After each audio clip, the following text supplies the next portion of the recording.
अगर मैं आपसे कहूँ कि आज बड़े से बड़े बिग ब्रांड कंपनी मोस्टली इन्हीं 4 सीक्रेट स्ट्रेटेजी का यूज करती है, और आप मुझे मार्केट में ऐसी कौन सी भी कंपनी बता दो जिन्होंने इन सीक्रेट स्ट्रेटेजी का यूज ना करके सक्सेसफुल बनी हो। इन सीक्रेट स्ट्रेटेजी में इतनी पोटेंशियल है जिसका यूज करके दो दोस्तों ने मोमोज बेचकर 2440 करोड़ की कंपनी खड़ी कर दी, और इस स्ट्रेटेजी का गूगल ने यूज करके गूगल मैप को बनाया, और दो कपल ने समोसा बेचकर 150 करोड़ की कंपनी खड़ी कर दी। तो चलो डीपली इन सीक्रेट स्ट्रेटेजी को जानते हैं। तो दोस्तों, ये मेरे चैनल का फर्स्ट वीडियो है। मेरा नाम कुलदीप है और मेरे पास वीडियो बनाने के लिए कोई अच्छे सोर्सेस नहीं है।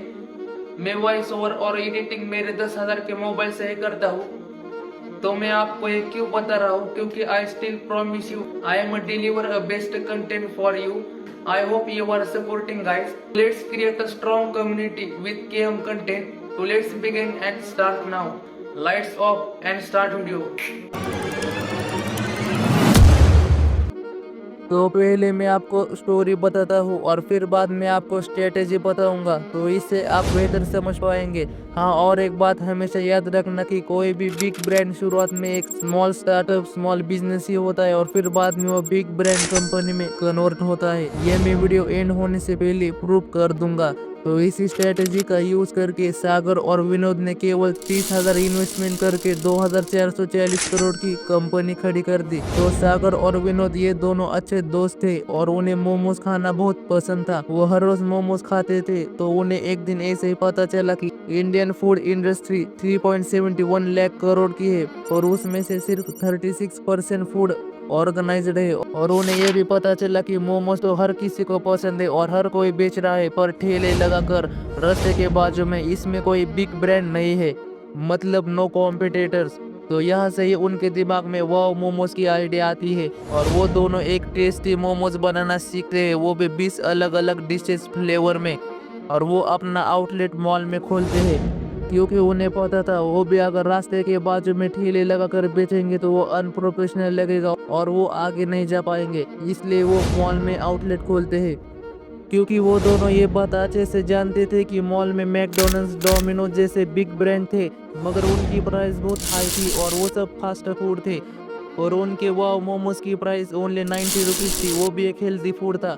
तो कस्टमर उसे प्रेफर करेंगे ना, और हुआ भी ठीक वैसा ही। कस्टमर ने डोमिनोज, मैकडोनल्ड्स की कंपैरिजन में वाव मोमोज को ही चुना और आज वाव मोमोज की 101 आउटलेट है। ये एक सक्सेसफुल बिग ब्रांड बन चुका है। इसी सीक्रेट स्ट्रेटेजी का यूज करके 150 करोड़ की कंपनी खड़ी कर दी। कंपनी का नाम है समोसा सिंह। शिखर और निधि, इन दो कपल ने समझा कि इंडिया में हर रोज 5 लाख समोसे बिकते हैं और ये मार्केट पूरा अनऑर्गेनाइज्ड है। तो उन्होंने तय करा कि वो भी इस मार्केट में आएंगे। तो वो सोचने लगे कि ऐसा क्या करे जिससे लोगों को हमारे समोसे सबसे अलग लगे और टेस्टी। और उन्होंने पूरा 1 साल रिसर्च किया और समोसे में आलू के अलावा दूसरे अल्टरनेटिव ढूंढ निकाले और डाले, जैसे कि वेज स्पाइस समोसा, कढ़ाई पनीर समोसा, मंचूरियन समोसा, शेजवान समोसा। और उनके समोसे लोगों को इतने पसंद आए कि वो हर रोज आने लगे, क्योंकि पहले सिर्फ आलू के समोसे मिलते थे, उसमें कोई फ्लेवर नहीं था, और वो शिखर और निधि ने गैप फुलफिल किया था, और उसकी बदौलत आज ये कंपनी 150 करोड़ की कंपनी सक्सेसफुल बन चुकी है। तो पहले मैं आपको ये 4 सीक्रेट स्ट्रेटेजी बताऊंगा और फिर बाद में स्टोरी रिवाइंड करके वाव मोमोज और समोसा सिंह ने इन स्ट्रेटेजी का कहाँ यूज किया वो मैं आपको हाईलाइट करके बता दूंगा। तो चलो इन सीक्रेट स्ट्रेटेजी को जानते हैं। तो नंबर 1 स्ट्रेटेजी है customer problem to your product solution. तो इसमें क्या होता है कि कस्टमर की प्रॉब्लम होती है और प्रोडक्ट सोल्यूशन होता है। तो इसे हम ऐसे ही समझ सकते हैं, जैसे पहले लोगों को ट्रैवलिंग करते समय लोगों को प्लेस रूट पता नहीं थे और उन्हें वहां जाना था, ये सभी लोगों की प्रॉब्लम थी और उसका सोल्यूशन गूगल ने निकाला गूगल मैप से। और आज लोग कहाँ से कहाँ भी जा सकते हैं गूगल मैप की हेल्प से। नंबर 2 स्ट्रेटेजी है मार्केट गैप अपॉर्चुनिटी। तो इसमें क्या होता है कि मार्केट में ऐसा एक गैप होता है जिसे आप फुलफिल करते हो तो आपका बिजनेस तेजी से ग्रो होता है। तो इसे समझने के लिए हमें 1959 में जाना पड़ेगा। जब वुड इंडस्ट्री तेजी से ग्रो कर रही थी तब कारपेंटर्स भी बढ़ रहे थे, तो उसके साथ एक प्रॉब्लम भी बढ़ रही थी कि पहले के समय में अच्छा गोंद नहीं मिलता था, तो और एक दो थे पर उनकी प्राइस बहुत बड़ी थी। तो गरीब कारपेंटर्स उसे अफोर्ड नहीं कर पाते थे और उसी मार्केट गैप अपॉर्चुनिटी को बलवंत पारिक ने समझा और एक लो बजट और परफेक्ट गोंद के रूप में फेविकॉल को बनाया और आज इस कंपनी की वैल्यूएशन 1.87 बिलियन है, जो इंडिया के लार्जेस्ट कंपनी के लिस्ट में शामिल है। Number 3 strategy unique idea. हर एक सक्सेसफुल बिजनेस की शुरुआत एक यूनिक आइडिया से होती है, क्योंकि मार्केट में ऐसा कुछ भी नहीं है जो आज के समय में इंटरनेट मोबाइल की वजह से लोगों को पता नहीं है। इसलिए आपको कुछ यूनिक अलग इन्वेंटिव सोचना ही पड़ेगा। आपके आइडिया में दम होना चाहिए, पोटेंशियल होना चाहिए कि वो मार्केट में ग्रो कर सके। नंबर 4 स्ट्रेटेजी है डिमांड एंड सप्लाई।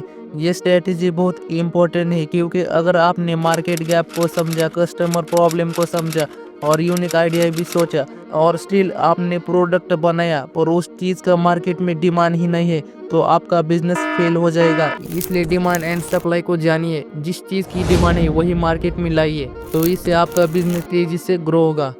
तो दोस्तों ये है secret strategies. Number 1 customer problem to your product solution.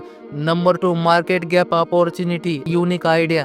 Number 4 demand and supply. चार सीक्रेट स्ट्रेटेजी पर डीपली समझा और डीपली स्टडी किया और आपने अपने बिजनेस में अप्लाई किया तो आपका बिजनेस 100% ग्रो होगा। और मैं आपको बताता हूँ कि इन दो ब्रांड्स ने कहा इन स्ट्रेटेजीज का यूज किया। तो चलो हम जानते हैं वो मोमोज ने इस स्ट्रेटेजी का कहा यूज किया। Indian food industry 3.71 lakh crore और उसमें से सिर्फ 36% food organised. This is a customer problem. Momos तो हर कोई बेच रहा है पर इसमें कोई बिग ब्रांड नहीं है, no competitor. This is a market gap opportunity. Mall में आउटलेट खोलना, बिग ब्रांड्स के बीच में low price quality food. This is a unique idea and demand and supply. तो दोस्तों अब हम जानते हैं समोसा सिंह कंपनी ने कहा यूज किया इन स्ट्रेटेजी का। इंडिया में हर रोज 5 लाख समोसे बिकते हैं। दोस्तों ये है डिमांड एंड सप्लाई। समोसे में आलू के अलावा दूसरे फ्लेवर के alternative. This is a unique idea दोस्तों। तो ऐसे ही इस स्ट्रेटेजीज का यूज करके आप भी अपना बिजनेस टॉप लेवल पर ले जा सकते हैं। तो आपने कस्टमर के प्रॉब्लम को ढूंढ निकाला, मार्केट गैप को समझा, कस्टमर क्या चाहते हैं उनकी डिमांड फुलफिल की, यूनिक आइडिया बनाया और इन सब स्ट्रेटेजीज का यूज करके अपना बिजनेस स्टार्ट किया, तो आप ही मुझे बताओ कि आपका बिजनेस ग्रो नहीं होगा।